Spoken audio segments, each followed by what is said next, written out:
ভাবো ৱৰ্কশ্বপটো এটা অপৰচুনিটি হয় যোনগৰাকীয়ে মেমৰ আণ্ডাৰত শিকি থকা নাই তেওঁলোকেও যাতে মানে এইটো মানে এটা প্ৰচাৰ হোৱাৰ কাৰণে মানে সকলোৰে সুবিধা হৈছে যেনেকে মানে শিৱাংগী আহিছে আৰু তেনেকুৱা বহুতো ভাল ডান্সাৰ্ছ আহিছে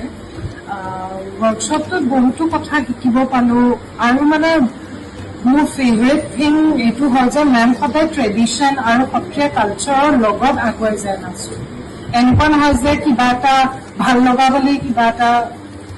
ক'বাৰ পৰা কৰি দিলে নাই মেম মানে পৰম্পৰা মতে বা ট্ৰেডিশ্যন মতেই আগুৱাই যাব সেই বস্তুটো মোৰ খুবেই পচন্দ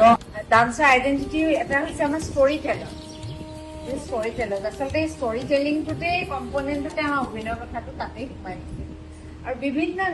প্ৰত্যেকটো আমি কথা যেতিয়া ব্যক্ত কৰে যে ষ্টৰী টেলাৰ সেই চৰিত্ৰ এটা সোমাই যাবলগীয়া হয়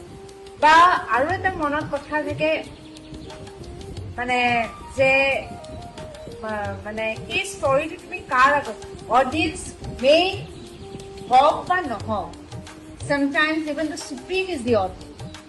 ছাৰ মই মানে কৰিছিলোঁ যে আপোনাৰ ফুলৰ মাতটো যেতিয়া মানে আপুনি এনেই চুইমিং কৰোঁতে যোনটো বজায় মানে গাটোত পুৰা এনাৰ্জি আহি যায় আৰু দেন সেইটোৱে মোৰ ফেভৰেট চাউণ্ড